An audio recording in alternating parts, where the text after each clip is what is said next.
ভার্মিসেলি হয়ে গেছে। ভার্মিসেলি করতে আমার কী লেগেছে চলো দেখে নেওয়া যাক।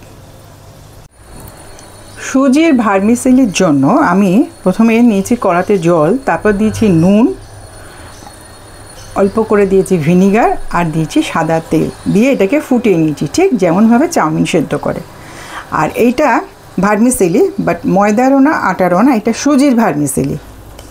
দেখে নাও আমি কিভাবে করি। এটাকে আমি একটু বয়েল করে নেবো আগে, যেমনভাবে চাউমিন করে ঠিক সেইভাবেই। এটা একটু সেদ্ধ হয়ে যাক, তারপর সব তোমাদের দেখাবো। ভার্মিসেলিগুলো বয়েল হয়ে গেছে। বয়েল করার পর তাকে খুব ঠান্ডা জলে ওয়াশ করে নিয়েছি, দিয়ে ওপর থেকে একটুখানি তেল বুলিয়ে রেখে দিয়েছি যাতে জড়িয়ে না যায়, ঠিক যেমনভাবে চাউমিন করে। এবার নিয়ে নিয়েছি কিছু সবজি, তার মধ্যে নিয়েছি ধনেপাতা, আদা, ক্যাপসিকাম, গাজর, কারি পাতা, আর এখানে কিছু বিনস, কড়াইশুঁটি, আমার এখানে ফ্রোজেন কড়াইশুঁটি করা থাকে তার থেকে একটু নিয়েছি সুইটকর্ন, আর নিয়েছি পেঁয়াজ। গ্যাসে অন করে আমি এখন বন্ধ করে দিয়েছি গ্যাসটা।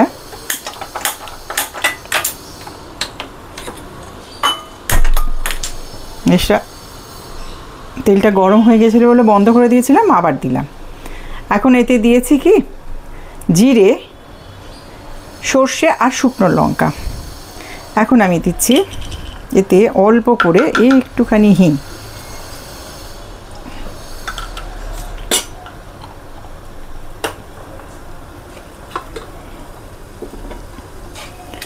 জিরে, সর্ষে, শুকনো লঙ্কা আর হিং দিয়ে এটা একটু নাড়াচাড়া করে নেব।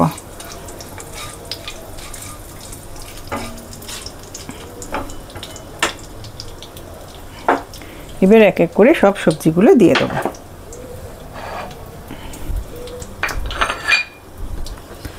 প্রথমে দিয়ে দিচ্ছি পেঁয়াজগুলো,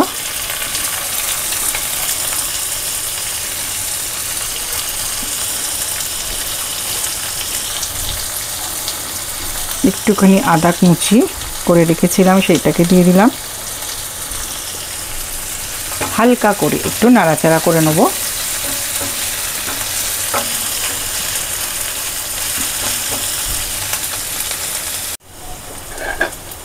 এখন একটু সবজিগুলো দিয়ে দিচ্ছি। এর মধ্যে দিয়ে দিলাম কড়াইশুঁটি, সুইটকর্ন আর দিয়ে দিচ্ছি বিনস।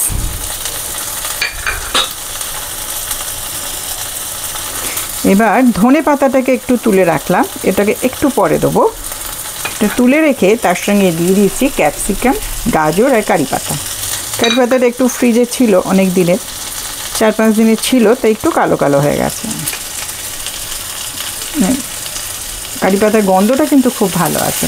আমি সবসময় কারি পাতা বাজার থেকে আনলে একদিনে তো শেষ করা সম্ভব না অতগুলো কারি পাতা। তাকে আমি কি করি, তাকে খুব ভালো টিপস, এটা মনে করে তোমরা করো, খুব ভালো হবে। ওটাকে আগে আমি, যদি জল দেওয়া থাকে সেটাকে আগে ভালো করে শুকনো করে নিই।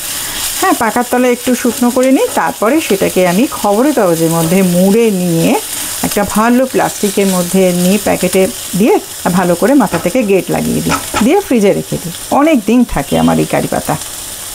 একটু কালো হয়ে যায় কিন্তু একটুও গন্ধটা খারাপ লাগে না, খুব সুন্দর লাগে। সবসময় তো বাজার থেকে আনাও সম্ভব না, না? যাই হোক, এটা ভাজা হয়ে গেল। এবারে আমি আর একটুখানি ভাজা হোক, তারপর নুন টুন দেবো সব। এখন আমি এতে দেবো নুন আর দেবো হলুদ গুঁড়ো, সবটাই পরিমাণ মতো।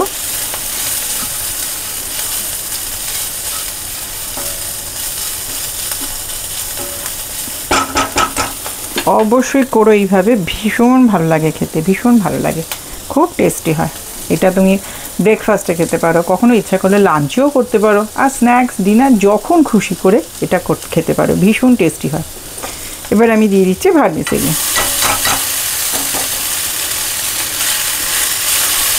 এটা একদম সুজি ভার্মিসেলি।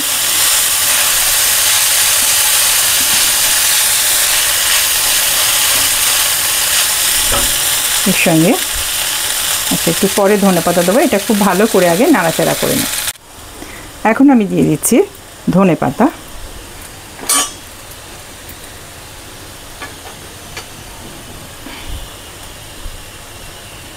তার সঙ্গে দিচ্ছি আমি গোলমরিচ।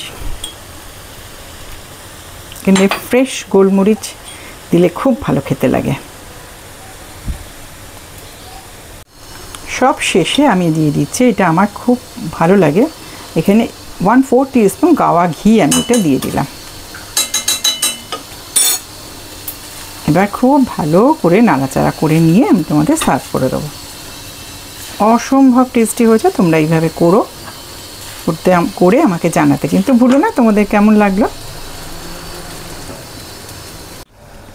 ভার্মিসেলি আমার রেডি হয়ে গেছে, আমি তোমাদের সার্ভ করে দেখিয়ে দিলাম। অসাধারণ টেস্ট হয়েছে। ঠিক এইভাবেই তোমরা করে আমাকে জানিও তোমাদের কেমন লাগলো। আর প্লিজ লাইক দিতে কিন্তু ভুলো না। আমার এই রেসিপিটা যদি তোমাদের ভালো লাগে তাহলে অবশ্যই আমার সঙ্গে থাকবে, আর পাশে থাকা বা সাবস্ক্রাইব বাটনটা কিন্তু অবশ্যই ক্লিক করে দেবে এবং তার সঙ্গে অল বাটনটাও ক্লিক করে দেবে। আমি যখন নতুন ভিডিও দেবো তার নোটিফিকেশান সবার আগে তোমরা পেয়ে যাবে। তাহলে আর লাইক, শেয়ার, সাবস্ক্রাইব ও কমেন্টস করতে কিন্তু একদম ভুলবে না। বন্ধুদের সঙ্গে শেয়ার করো যদি খুব ভালো লাগে। তাহলে আজ এখানেই শেষ করছি, পরে আরেকটা ভিডিও নিয়ে আসবো। তোমরা সবাই খুব ভালো থেকো। নমস্কার।